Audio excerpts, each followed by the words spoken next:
There you go. Good. Okay, guys. So mute yourself if you haven't been muted. So let me give you a backdrop of what I've covered this week in training. Okay. So this week we worked with walls. We worked with we did wall work, confined spaces, right? So we did a good amount of work with the wall, and so I'll cover that off for sure. But then on the back end, I also talked about a few interesting topics that I want to kind of share with you guys. Okay, because people always want to know how to bridge like the physical training with the psychological spiritual aspects. Like they want to know how all this stuff kind of works together, right? And it's really interesting to I don't think there's any shortage of information out there, but what's there a shortage of is like, how can I apply this to my life? Like, how do I apply that? Like, so how do I bring it into my, because if I can bring it into my day-to-day life, well, then I can practice all day long and it becomes easy, right? So when it comes to your life, and you want to pay attention to at first extreme emotions like joy, anger, depression, anxiety, fear, all those big emotions, right? And what you want to do is when you first sense them, so let's say I get angry, ask yourself where in the body you feel this the most, right? So like when I feel love, like, I mean, you've obviously feel it in your heart, right? Like you feel it, you feel a vibration. But when I get angry, where I feel it the most for me is usually in my jaw, and then usually in my hands. My hands will start to kind of get a little tighter, right? Everyone will be different. Some people in their low back, some people in different places, right? At the beginning, when you say to somebody, when you're depressed, where do you put it? And it's like, well, I don't, I never thought about that. Like, just take a second to ask yourself where on the physical body you have placed it. Like, it has to manifest itself somewhere, right? Like when I get stressed out, I mean, stressed, like not angry, but stressed, I usually put it in my low back. I don't know why, but when my back starts getting tight, I already know, yeah, I've been under stress. I can feel it. That's almost exactly where it goes. So any emotion is housed somewhere in the house. Maybe you don't know yet, but it is housed there for sure. There is no doubt in my mind. Okay, it's housed right there. So pay attention to that. That's part of like, so when you're driving and somebody cuts you off and you get angry, or when you're thinking about something, try to ask yourself where that is, because so much of working with a partner in training is finding tension, and then first you find it, and then you have to try to connect to it. Why is that there? Right? Like, think of a massage therapist working on somebody. He finds the spot that you're tense, and he's trying to figure out, okay, where did that come from? Is it work, life, old injury, old memory? And you start kind of working on that area. So he starts to kind of go a little bit deeper than the problem. Does that make sense, everybody? It's cool, right? You want to follow that. Just try it, right? Just trace it back. This is going to be so important for your training. And there's two sources. So there's like, so let's say I am for myself, when I rise my hands up, I realize that the act of rising my hands up, I've tensed up my chest a little bit, right?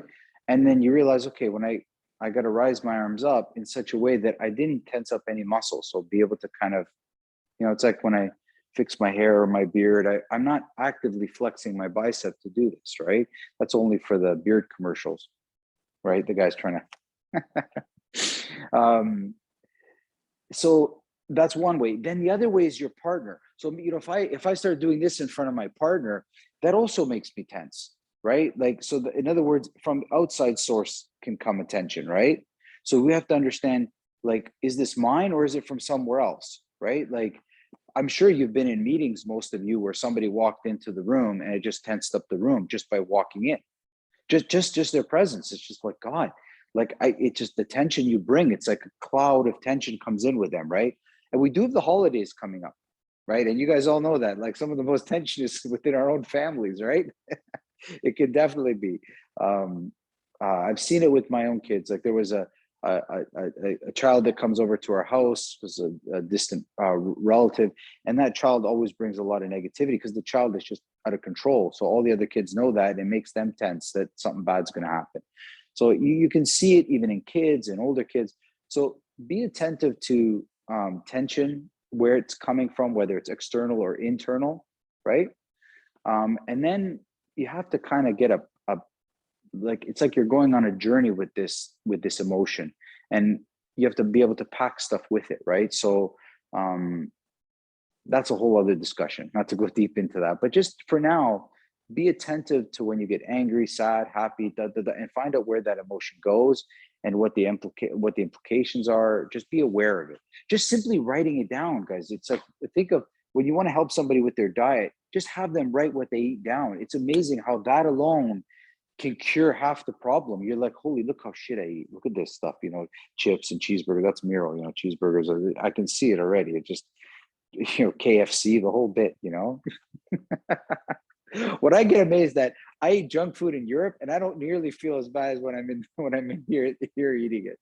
I don't know, your junk food's healthier than ours. Anyway. Okay, so that's enough about that. That's one. The other thing, so we'll start working with the wall. Does that sound good? We'll work with the wall? Okay. So a wall is a wonderful training partner, guys. When you don't have one, it's a wonderful training partner. And there's two reasons what I love about it so much. One is that it restricts your movements. So it doesn't allow you to move like openly and free, right? But at the same time, it can also enhance you. So let's work with breathing with the wall. Then we'll work with some exercises and warm-ups with the wall. And then we'll get into some martial art applications, okay? And we'll just kind of go step by step by step. And then I'll let you guys practice with it and let me know what you think, okay? So with the wall, let me just bring, everybody can hear me good, right? Okay, good. So get in a wall. Just stand on a wall. And your back's up against it. And the first thing, because this is posture, people are so bad, right? Now, I know not every wall is completely straight, but you know what I mean? It's pretty straight. So the idea is I'm on this wall now and I'm really straight. And all I want to do is feel that, like, even for me, and I work with pretty good posture, that feels, man, it feels different. It obviously goes to show me that I'm slouching a little bit during my day. Okay, so find your posture, right? And then when you're ready, take a step off the wall, just a step, and try to still feel like the wall is there. And if it's not, go back on the wall, feel the wall again, and make sure that you feel this, right? And then you come off. And you try to really, really, really keep the posture, but also the feeling of that wall behind you. Eric, you got a question? When you say good posture, like which points am I trying to touch against the wall? Well, for me, I can feel my heels, my bum, my mid and upper back, and my head. I mean, some people have less of a curve in these different parts of their body, but essentially you just want to be up against the wall. There's going to be some gaps, it's no problem, right? Fine. And you just want to step off one step and simply feel that the wall is there. That's all. Don't just come off the wall and feel posture. Say that I feel that wall behind me. Okay. And then if you feel it, okay, you can walk a little bit. And it's like you're walking, but I feel something solid behind me. I feel like really like it's still there. Even though I'm walking, it's like, man, I feel like it's there.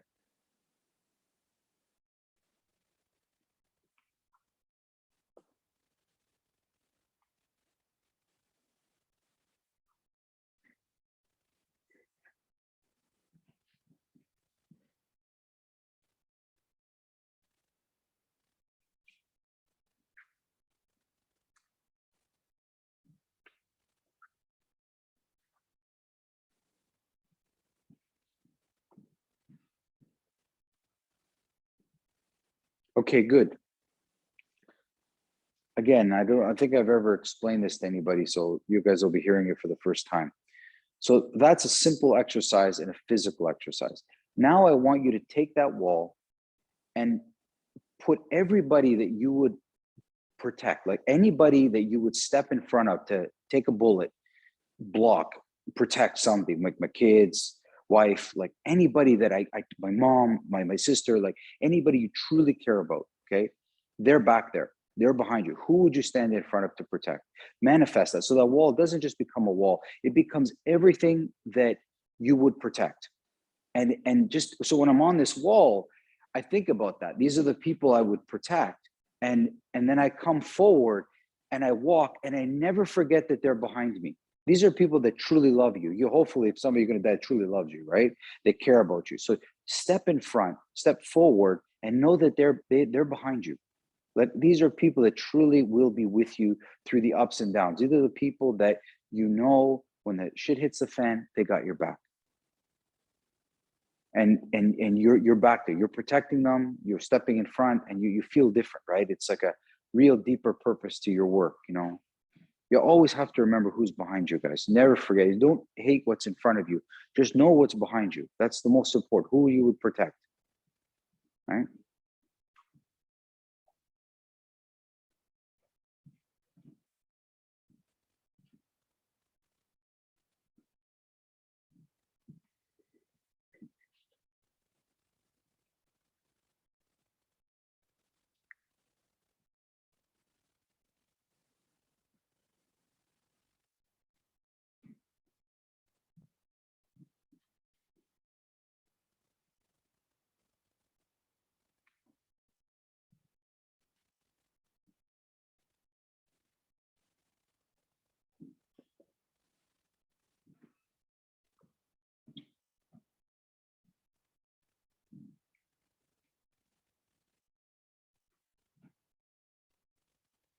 Great. You got it, right? You feel it? Good. So this can be, because you can turn this to almost anything.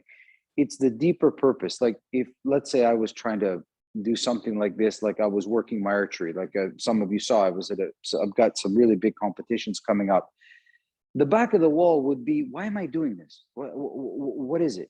Like, is it like, what is the source of my power that I love archery? Or what's the source of my martial arts? Why am I doing this? To protect somebody or to better myself? Like, what is really fueling it? What's the source that's pushing it? It's like, you know, if I was a mechanic, I would lift and look at the engine. What is powering this car?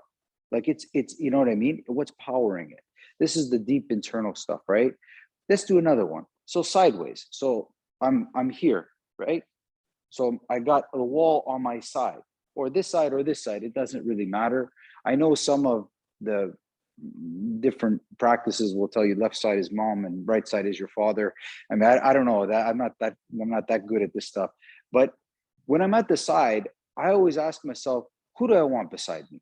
Who stands beside me in this whole thing? Who is it? You know, of course, this can be your family, your loved ones, but you know, it's very obvious when you're on a sports team who's beside you, or it's very obvious when you're in the military who's beside you. But in your life, who stands beside you? Who do you want beside you? Right? If you had to go to war, if you had to go to battle, if you had to go through a heart, who do you want beside you? Ask yourself. And then when you walk off that wall, know that they're beside you. You know, you know that they're there. You know, no matter what happens, you know that they're beside you.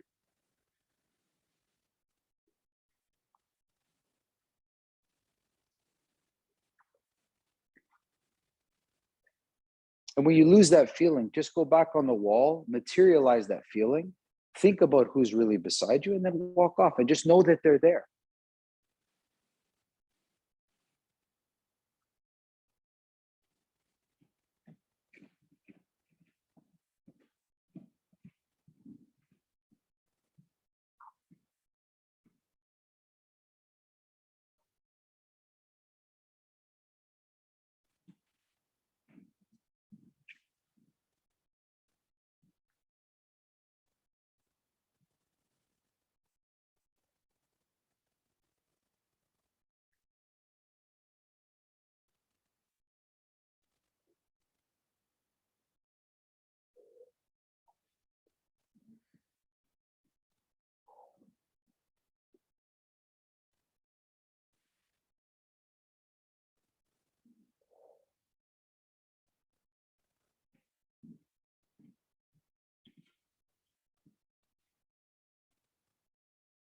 Awesome.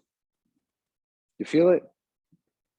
You might have to work on this stuff and think about it a little bit more, right? But truly know who's beside you, right? And maybe person behind you could also be beside you. There's no doubt. They both could be that person, right? They might actually very well be that same person, okay? In front of you is very interesting too. So when I face the wall, so if I go towards the wall and I'm touching it with my chest and my kind of my face, this is kind of the future, okay? This is like your hopes, right? This is the things that you would, for parents, like your hopes for your kids or your hopes for yourself, and anything that is a forward thing, right? And Eric, before you start, hold on, just it's what's important here is that the best way to touch this part, because there's always like a worry and a little bit of pessimism, like I'm not sure or this and that. When I do this forward, I try to be very grateful. I deploy a lot of gratitude with this. Okay, like it's very important. The best way to go forward is when you're grateful for where you are. Like just be grateful. Like you're alive. You're part of a. Think of all the things that we all have in our countries. We're really at the top of most people don't have clean drinking water, don't even have access to the internet, all this stuff. Like think of it. Really humble yourself in some ways and be grateful. And then it's so much easier to say, okay, I'm ready to go forward, right? So this is kind of like a little bit of the future where you hope and then walk forward into that. This is important, like, because we all have dreams, but you have to see it a little bit, right? Like I'm sure you have hopes of your skills, right? But I'm sure in those hopes you have some worries too, right? But try to get rid of those now. Like face the wall, like face your future and go forward, right? Go try it. Couple minutes. Try.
Awesome. Okay. Come.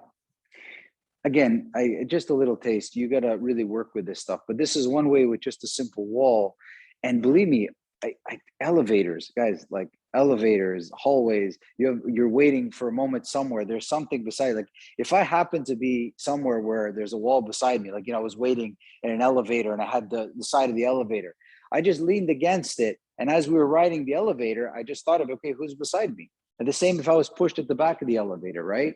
Or on a bus or somewhere where something is leaning, it's almost like that's what I think about. It's kind of like an interesting way of triggering like an internal state that I want, right? Eric, you got a question, it looks like. Yeah. Do you actually always play that game, like when you're in the world doing that stuff? I don't know. I don't know. Always, I but do you can't do say. that consistently? Yes, I love it. Are you kidding? This is like, it's so much, like this is a huge piece of my training that when people see me work with people, I'm like, guys, it's not magic. I do a lot of this work on myself during the day. It's sneaky, but it doesn't take much time, right?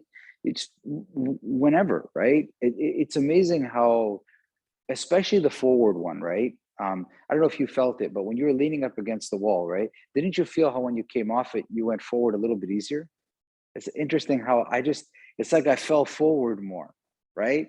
And when I was on my back, it's like I felt straighter more, right? I just considered it. It's interesting how that it eases me to go forward into my hopes and dreams and those kind of things sometimes. That help you, Eric? That makes sense? Yeah, good. And this way tomorrow when you start working out, like you start coming to class, it becomes a lot clearer why you're doing this. Like, what am I doing this for? It's you. Sorry, guys. Somebody tried to call me. I had to pop them out. Um, ah, and they're doing it again. Sorry. It's from other countries, telemarketers. Um, this work is so important because when people grab me, I I I don't see it like you think. It's so different. It's like people grab me from a different source, from the back, from the front, from the side. Like they're different feelings come to my arms, right? And this is what you need to develop is you need to see people better, not just visually, but you need to see them deeper, right? A little bit with a little bit deeper. It's like don't be that person that says, like on the surface level. Look at in our life when people take things for face value, look how many mistakes they make. You got to go a little bit deeper to find the problem, right? For years they said, oh, the kids in Toronto are getting into so many trouble, like teenage boys especially, and they blamed it on drugs and different things. No, there was no football team. They got rid of the football programs. They got rid of they got rid of sports teams where people could go hang out and Like now the kids have nothing to do, so they're going to be part of a gang and they're going to get into more trouble. Like you got to go a little bit deeper to find the source of a problem. It's easy just to say, it's like they have a war on drugs, but they don't have a war on poverty, right? I didn't say that. That was Tupac. I'm quoting Tupac. You got it. So anyway, it's a little bit deeper. Why drugs? Poverty is the source of drugs. So why not go there, right? So in many problems is how we see people. We don't see people the right way. Okay. Small thing, nothing more. I don't want to go to just something that you can work with a wall because it is really easy to find, right? Can I move on? Just a smidget, guys. Just a smidget of something. It's much deeper than this, right? There's above, there's below, there's so much here, but I will leave you with just the wall for now. Okay. Now breathing on the wall. Breathing is X on the wall. So what I usually do is I get on a wall, right? And I breathe in, I come off the wall, and then I have to breathe out. I have to go back to the wall. So it's like my breathing, I make my lungs the wall. So I breathe in, and then I come off, I breathe out. I breathe in, I go to the wall, I breathe out, I come off the wall. So you go off the wall, you breathe in or out, you come back, you go in or out. So you can vary the length. It can be short, it can be long, it doesn't matter. But to flip the breathing, you have to touch the wall, right? And we did this I think it was 10 minutes last class and people loved it. You don't tell them the number. It's not like 5 in, 5 out. No, that's where you exchange. That's where the exchange happens. So you go as far as you want to go, but you got to get back. That's all. Try it. Just a minute or so.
Okay, good. That's one way of doing it. Other way of doing it is making the wall so you can vary this, right? I can show you let me show you a depth of the Fight Club here, and you can see when it just see we got these columns in the middle of the club, right? So I can touch this breathing in and then go to the wall and touch the wall and breathe out. So I can it's like but it should be something solid, like not a person, like something and you could just bounce from one wall to one other wall, and you only can change when you touch something. Okay, so there's many ways of interacting, but this way you get used to touching a wall, understanding where a wall is, understanding how hard it is. And that becomes the interchange, right? Rather than just a number. Because it's one thing to say 5 in, 5 out. It's another thing, a distance. It's another thing to understand distance, right? So now bounce from one wall to the other wall. So you don't have to go back to that same wall. You can go to any wall or any pole, and whatever you touch it, it changes. The breathing changes. Okay, try it anywhere.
Awesome. Now, that kind of work, guys, if you can do this outside in a forest, like with some trees, it's spectacular because the trees are in different lengths, right? So they're not spaced out equally, right? So you can stretch out your inhale, shorten your exhale, stretch out your exhale, shorten your, so depending on where the trees are. So as you kind of go through the forest, as you touch one, you breathe, as you touch one, the other one. And what's nice is I touch this tree, I breathe in, but then I've got to duck, I've got to turn, and then I got to touch my tree and exhale. So what I like about changing your body position when you're inhaling is it changes the shape of the lungs, right? It's one thing to touch and breathe in with straight. It's another thing to touch, have to duck, have to twist, have to do this and continue to breathe in. See what I'm saying? It's totally different because you're compressing the chest and the lungs. So it changes everything a little bit. So really much more fun, like outside or external training from trees or different things like that, right? And the last one, because the breath holds are really good, is that you can decide when you're on the wall, you can breathe. And then when you're walking, not touching a wall, you hold your breath, or vice versa. So if I'm on this, I could say to myself, I hold my breath while I'm touching the wall. And when I come off the wall, I can breathe however I like. But when I'm on the wall, I hold my breath, or the reverse. I hold my breath while I walk. And if I want to breathe, I have to go to a wall, right? The same you can practice in water, right? You say, when I go underwater, I can't breathe. So I do my movements underwater and then I come up and I can breathe. It's very similar to like water training, okay? So try that now. So pick, either you're on the wall, you hold your breath, or you're walking, you hold your breath. And the verse, you just recover yourself completely, okay? Try it, 2 minutes, try it.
Awesome, guys. Okay, I think you got that one. I think it's not something you haven't seen before, but just making sure you guys just remind you of some of the stuff that you know. Okay, does that sound good? Breathing with the walk is never ending. Okay, there's a few other ones that I deploy, but I don't know if it'll come across on camera. Where let's try to get you real close here. So face the wall. You're gonna just hear me out first. And what I'm doing is when I breathe in, I'm trying to breathe air this way. And when I breathe out, I'm trying to breathe air this way. I'm trying to like a mist as compared to like a funnel. Okay. And so I get real close to the wall. And it's like, I don't want to breathe air from the wall. I want to breathe air from the below because my nostrils are down. So it's coming up this way. This is important work for claustrophobia. When you feel like you can't. Most people that are claustrophobic, they think about like how stuck they are, right? So this is a little bit for claustrophobia, how to breathe air this way, not it's from here, from the side. Okay, so just get real close to a wall and breathe out the air like this way, and breathe air in this way, not from in front of you, but from the sides. Okay, it might not seem like much, but it's a very interesting thing to think about, not bothering the wall or just breathing the air that's along the wall, not in front of it. There's nothing in front. Try to imagine yourself in a very tight space and the claustrophobia that would come. You start to think that there's no air in front of you. There is none. It's below you. It's around your sides. It's not in front like a big wide open space.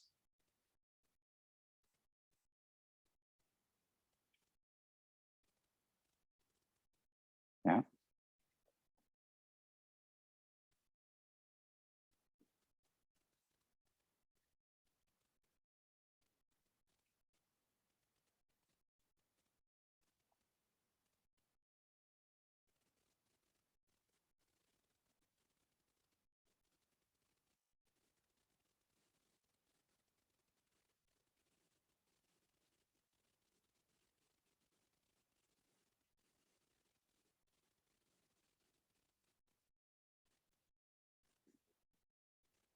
Awesome. Good, good. You got it. Okay, now the reverse, right?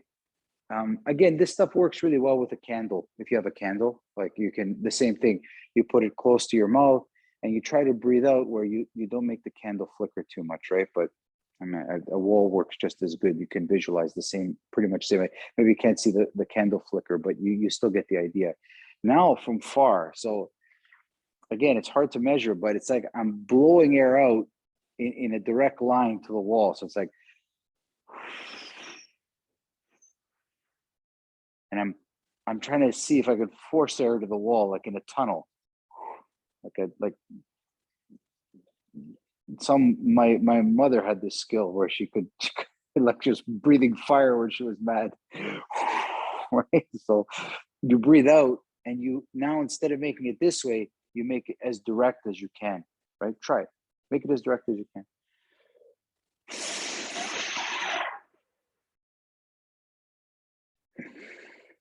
And when I breathe in, it's like I'm also breathing from that point in. It's like I want the air that's here.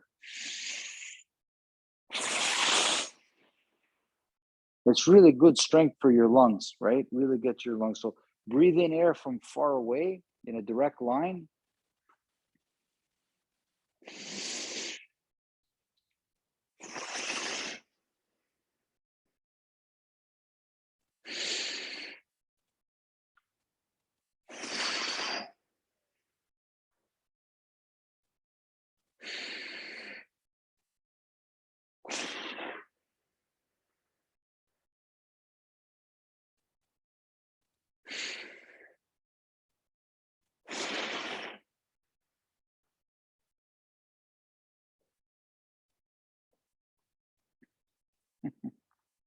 If you feel a little lightheaded, but you get a little lightheaded sometimes. Don't be afraid to go back further. Don't be afraid. It's because I'm looking at a spot, and you'd be surprised. Go back even a meter, 2 meters. Bring air from there. Just visualize from that spot you're looking at the wall directly into your nose. Draw it right in. And then breathe it right out as direct as you can. That's it. That's it. Eric, watch me. Watch me. Look, don't tense yourself. Just the lungs are working. No tension in the body to force this. Yeah, there's this need when you breathe in, it brings you back, and when you breathe out, it brings you forward. Just work with your lungs only and breathing. No body tension.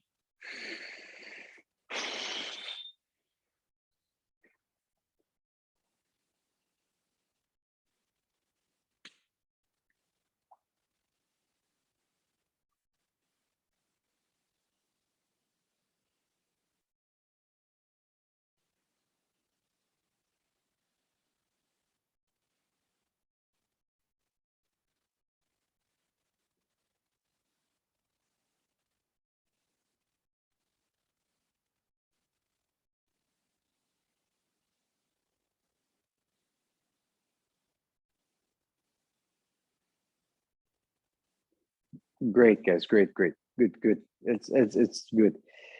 It's just an interesting way of expressing breathing with the wall, with some sort of visual, right? Of course, you can do it with a candle. Of course, you can do it outside in the cold, and you can see the steam, going away. There's no doubt. There's all kinds, but I'm just specific with the wall. Okay. Any questions before I move on? Are we good? You're good? I think you're good. I am pretty sure you're good.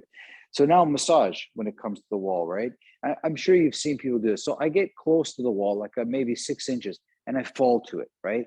And I'm literally just from very short distance falling to the wall. And upon impact, I'm trying to stay as relaxed as I can, right? Really slowly, right? And then as you feel comfortable, you can fall from farther away, okay? So just fall towards the wall now, right? Please, and when you're going forward, turn your face to the side, please. I don't want to see you lose any teeth. Yeah. And just fall, lightly fall to the wall, right?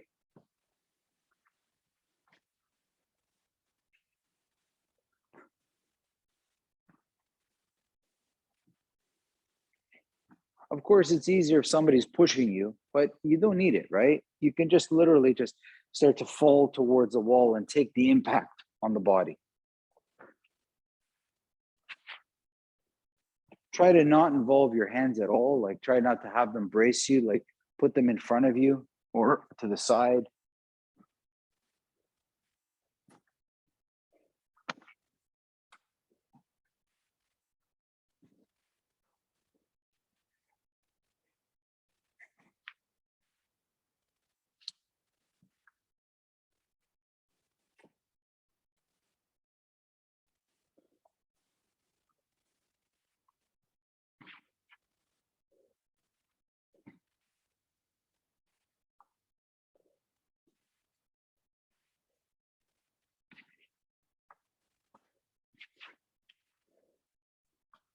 Awesome, guys. So watch me now. So now, as I hit the wall, right? You see how I have one leg kind of up, right? I kind of have one leg floating, and it already promotes a step off the wall. It's like I want to make it like as I hit. See, one leg's always in the air. Okay, like I hit, and I want to step away from the wall. I don't want to just like be stuck on the wall, but I want to hit, and always one leg is in the air, and it makes a step forward. So no matter how I fall, there's always one leg in the air, ready to make a step off the wall. Try it. So touch the wall, then come off the wall. Yeah, from any position, just leave one leg in the air, and you see it's much easier to come off the wall.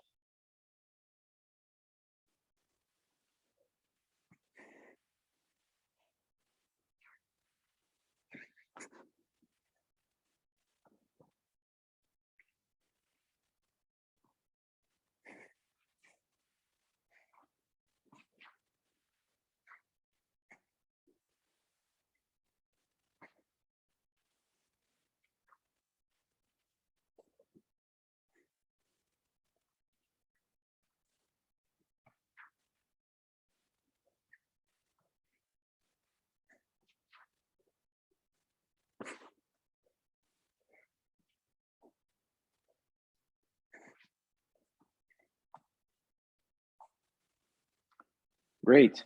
Next one. We got to move quick. We got a lot of stuff to cover. You guys can watch this later on the video and work it, right?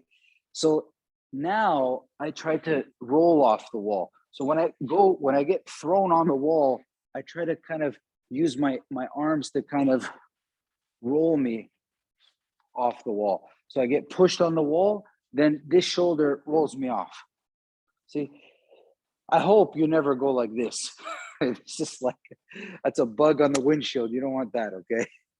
So you're here, and then I roll with my body off the wall. So I study my body to come off the wall with my upper body, with my arms, not so much my legs now, right? So when I hit, I want to be able to come off, or I guess, I don't know how to explain it. I guess it kind of move on the wall from the impact.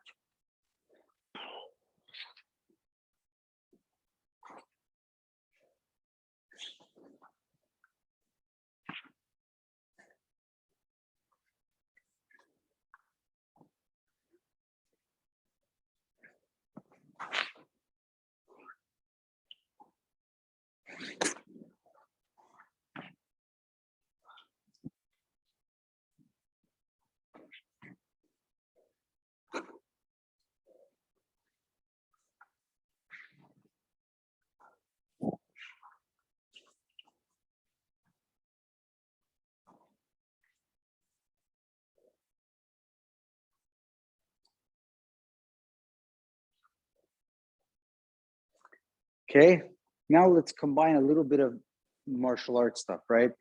So as I come onto the wall, as I impact it, as my leg is up, try to kick yourself off the wall. Or as I get pushed up, try to punch yourself off the wall.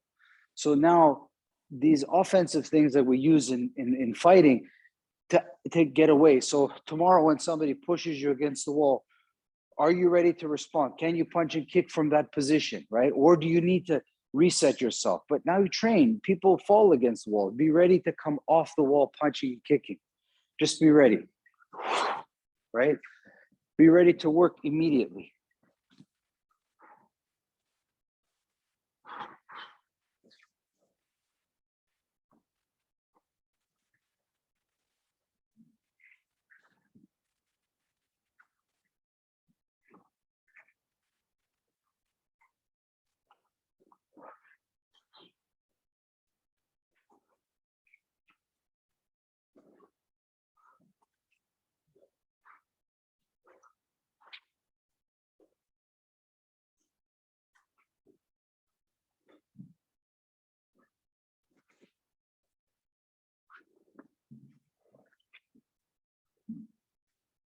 Okay, guys, let me explain to you some of the inspiration for this work, right? So I played rugby for many years, and the best coach I ever had in practice, he said, I never want you to throw a perfect pass, ever. You throw the pass to the guy, high, low, back, but not at him directly. And he goes, because in real games, that's how the ball comes to you. It never comes perfect. So you need to understand how to run and catch a ball in a funny position, or low or high. It never comes the way you think. A lot of people practice their punches in perfect, perfect situations. But you need to know how to do these things when things go a different way, right? How to keep your movement going. So I hit the wall, I start to make a movement, bang, there's my kick, right? I need to blend the thing that happened with my strike. It's not stop it. I need to pick up the movement and generate a strike from that movement. Okay, it's really interesting. You can really see a lot of the big inspiration with this is improv dancing. You can see as soon as they make contact, they take the movement and they make it something else. You can see it in comedy. You ever seen the improv comedy? Somebody says one thing and then that guy has to make a joke from what he heard, and the next guy has to make a joke from what he heard. No, everybody's is very organic. The comedy, and it comes out of nowhere. In this case, the problem is the wall, and your strike has to come out of nowhere. There's no planning, it's no stopping. It has to be part of the movement. It has to be part of the movement. So because of this, you're ready for like unpredictable things, the way things will happen. You get pushed around, and then right away you're able to come off the wall and generate a strike. So Don't go fast. Like, it can be real slow, right? Like, I get pushed up against the wall, my elbow touches, I roll against my shoulder, and then I come into some strikes. Or I go face first, I kick to get out, and I strike to come over, right? You can, it can be this way. One strike, two strikes, one strike, two strikes, right? Like, at the beginning, just go slow with the movements and see how you can get punches or elbows or kicks or knees involved, right? Please try it for 1 minute. Let me just watch. I'll give you guys some pointers. Try. Go like half speed. I know you move well, but try to see you're blending wall movement with a strike.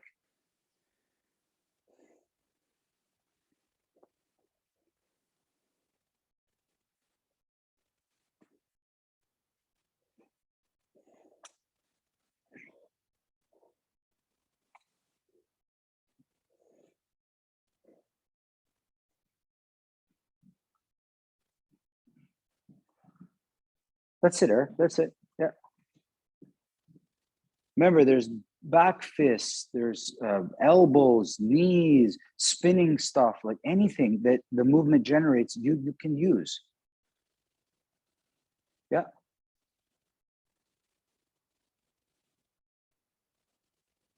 That's it, Julius. That's it. That's it. That looks good. Yeah. Feel comfortable to go to the wall, feel comfortable to come off the wall, feel comfortable to do anything from the wall.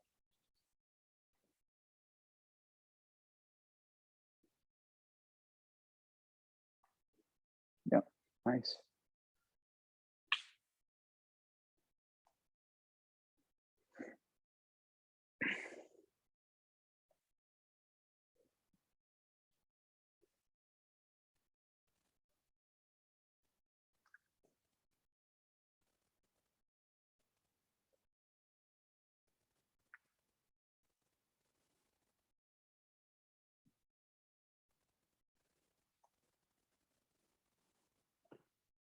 Good guys. Awesome. So some interesting memories I have of a good friend of mine who was he was ranked 5th in the world in bartending, the bartender, and he worked at one of the biggest countertop bars in Toronto. And boy, this man could work a bar. Like, he could watch him pass drinks and get behind servers and put a drink here and get a, like, he was amazing. He could pour a drink and avoid a person and pop it in the drink, unscrew a beer, hand it to somebody. It was like, it was artwork how flexible this guy's body was to pass something. If you ever watch some of the Good Waiters, right? You ever watch them move around there? It's like, wow, it's very much like this. It's like, I'm carrying, but now I have to adapt my body, right? Walls, okay? I did this demo in class on yesterday. I asked one of my students to punch the wall as hard as they could without damaging their fists, without doing to hurt themselves. So, it's obviously not too hard. I feel it. It hurts now, but it's not damaging. It's not breaking my knuckles. I can feel it. I'm going hard enough, right? I said, now turn and punch me like that. And they started touching me. I go, see, the number one thing you had is your safety, because you don't want to break your knuckles. You said if I go hard, if I said go harder, you're going to break your knuckles. I'm not going harder. I'm going to break my knuckles. But so many street fighters break their hands on people. So many, more than you could ever imagine. It's very common for people to bust their own hands, okay? You should never punch so hard that you break your own hand. You have to remember that you're hitting something, especially in the head, that is, could move. Like, you have the person lined up here, but then they drop their head and you're hitting the top of the head. That's like hitting this, okay? You're gonna bust the knuckle. So when you're hitting each other, you should always consider yourself first. Don't think, oh, I'm just hitting somebody and I could just punch away. No, the humanity of it also, think about yourself. That's the most honest thing, okay? The first thing. So this is a great drill. It's not for toughening up your knuckles. It's that this is the perspective you want when you hit. You always want to make sure that your hands are safe, because there is no padding here, guys. There's nothing. In real life, it's not like MMA. You ever seen boxers? I boxed in the 80s. It was very common. With wraps and the glove, people still break their hand. Can you imagine? Like, think about that. Okay, because when you generate proper power, these bones can't hold up. They just can't. That's just the way it works. They can't hold up. Just watch a professional boxer tape up his hands. You would think that he could punch cement and not hurt himself. It's not the case at all. And he has all that wrapping around the wrist and knuckles to protect. Okay, so please remember that if you punch a wall, it's strictly that this is the way I want to hit.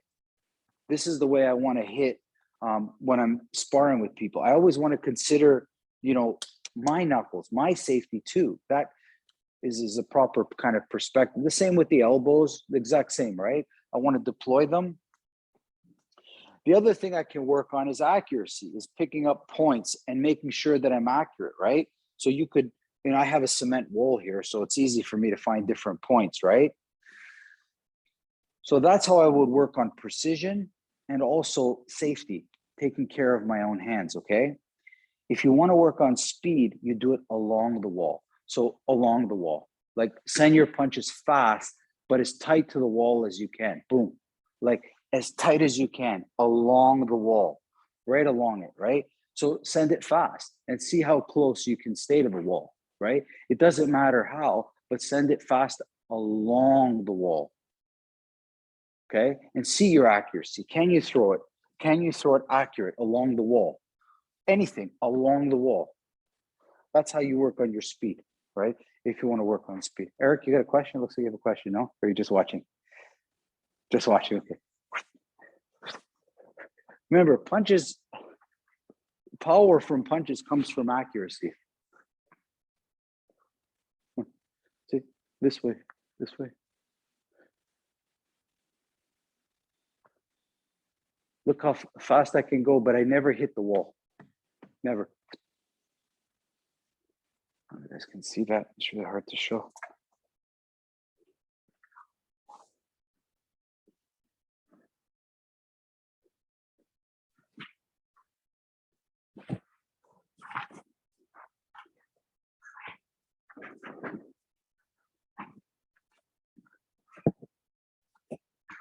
Along the wall, along the wall.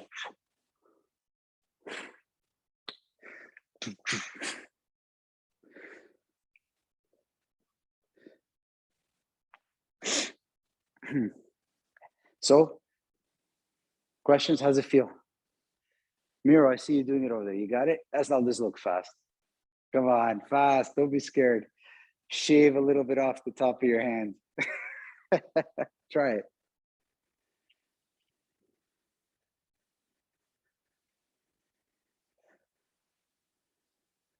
Nice, Julius. Nice, nice, nice. That's not good drywall, right? That's okay. That's like older drywall.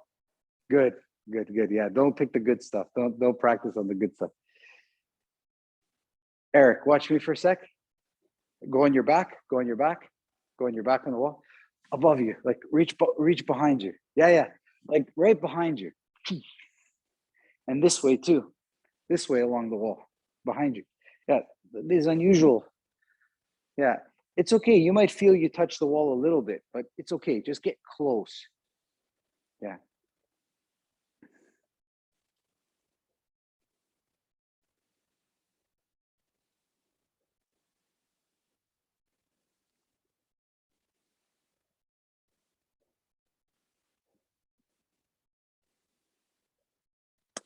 Awesome. Good, guys. Come, come, come.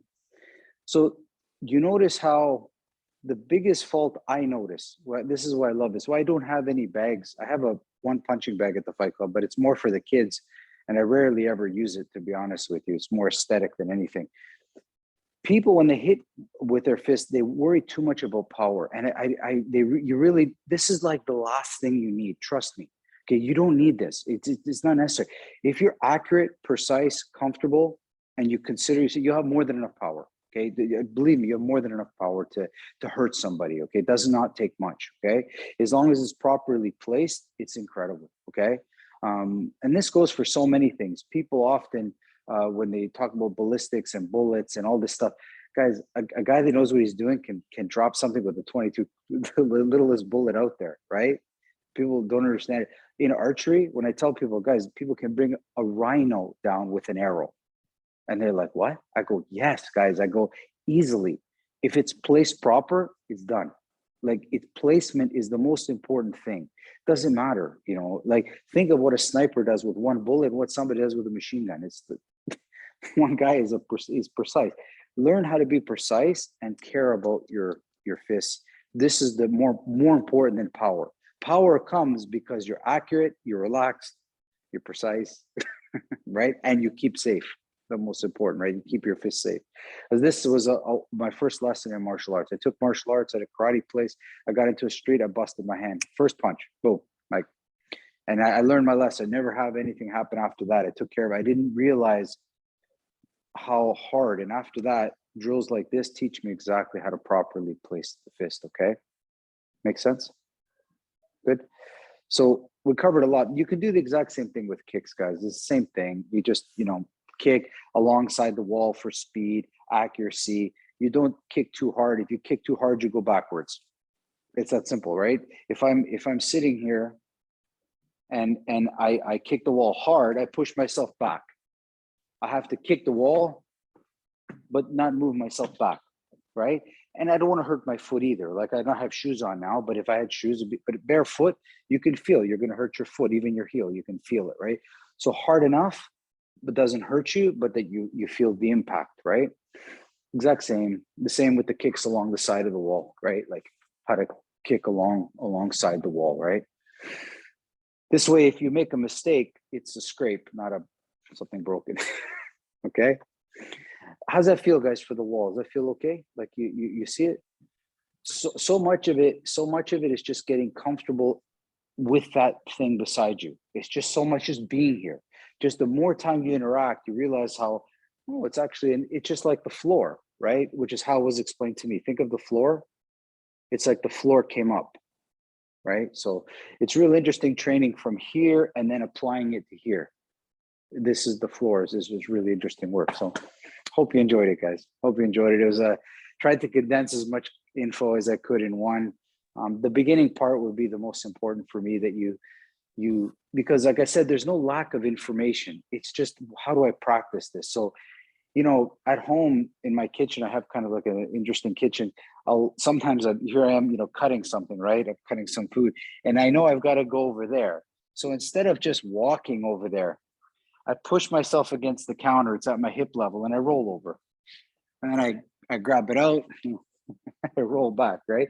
Maybe don't do it when the wife is there or somebody. Try to do it on your own. But I look for those sneaky moments, like where I can kind of work like this and nobody sees, right? So don't discount. There's a lot of little sneaky parts where you can find the time to get up on the wall, feel the side or feel the front, or move when nobody's looking, right? And you can just get it into your training, okay? Be good, guys. I will see you next week. Eric, I'll see you tomorrow, or you call me tomorrow when you get into Toronto, okay? Take care, guys. Wonderful seeing everybody. I'll see you next Friday. Julius, great to see you too. Man. Yes, Be well. yes. Thanks a million. You're welcome, guys. Have a wonderful weekend. Bye, everybody. For the perspective. Have a nice weekend. Thank you. Bye-bye. Bye. Bye.